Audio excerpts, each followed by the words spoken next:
I'm Ina Fried with Recode. I'm here in Menlo Park at the offices of Andreessen Horowitz with Benedict Evans, who's going to be on stage at Code Mobile.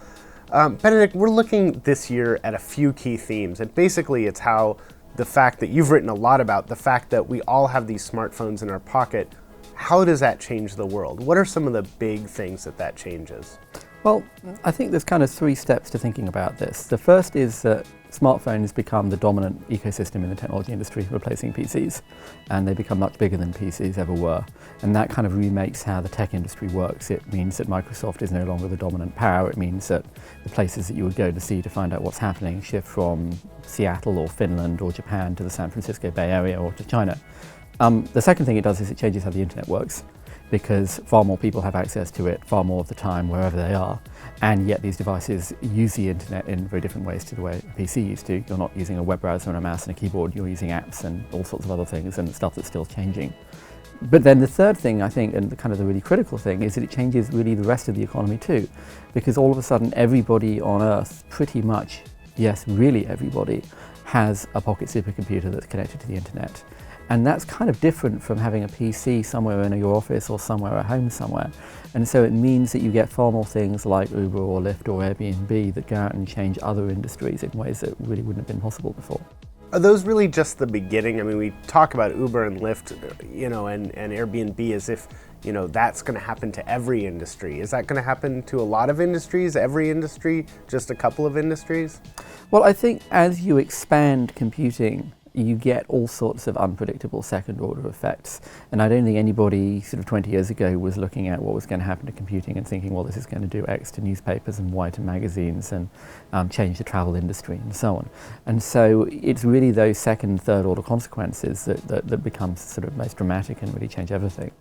One of the ones that we're going to focus a bunch on at the conference, and you've written and tweeted a lot about, is the automotive industry. And it seems like there's a few things that are happening. One, the car is becoming itself much more automated, and then it's becoming commoditized by these phones and these on-demand services. How dramatic is the changes that are coming to the car industry?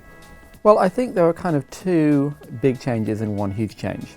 There's a sort of the big changes are electric and on-demand. Electric because it changes the kind of mechanical complexity of the car. It starts to change what the supply chain and the value chain might look like. It starts to change who it is that might be making those cars, perhaps, and creates the opportunity for really dramatic new entrants and shifts in market share. And then on-demand changes what it means to own a car and changes to varying degrees in different places how many people feel that they still need to own a car and that they can get away with just having a car on demand. But then when you add self-driving cars to that or autonomous cars to that, which is a bit further off and arguably may never happen, but may well happen, then you change things in much more fundamental ways. That's kind of more comparable to the shift from horses to automobiles. Because if you don't have to park your car, you remake the whole of how retail works, the whole of how commercial real estate works. If your car can go off and earn money for you, then the supply of on-demand cars changes. If it can drive you to work and then drive other people to go somewhere else, then the whole kind of topology of how a city might look like gets remade. How public transport works gets remade, people's willingness to cycle gets remade. The whole kind of structure of how transport works in a city starts to change in just the same way that cars changed it. Because what you're really kind of doing is shifting transportation from, in a sense, being circuit switched to being packet switched, or TDMA to CDMA or something. And so you completely remake how all of that stuff works. And so just as people look at electric cars and think about gas, but actually it's about, and pollution, but actually it's about changing how you make cars. People look at on-demand, and people look at self-driving cars and think it's about accidents. Well, it is, but it's also about completely changing what transport looks like. I noticed you're wearing an Apple Watch. Wearables, is this a fad? Are these really going to become important devices? Where do you see wearables fitting in? Well, so the way that I think about this whole industry is that there's a sort of solar system, and the smartphone is the sun, and then everything else kind of orbits around it, and everything else is smaller, and some things are big and important, and some things are kind of small and remote, like Pluto, and like messaging apps are comets maybe that kind of flare and disappear. And watches fit somewhere in that. They are not the universal device that everybody on Earth will have. And at least not like for the next 10 years, maybe in 10 or 20 years time that will change, but for now they won't be because of the screen size.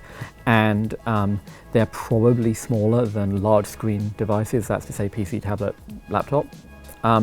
But they're certainly interesting and kind of valuable and useful for the people who have them. It's very, very early right now, but there's a bunch of kind of interesting and valuable things going on within them. Well, we're going to get into all this and a lot more at Code Mobile, but this is your first time in the red chair. Obama's sat there, Hillary Clinton. How's it so far? What do you think? Well, it reminds me of being in the Time Life lobby.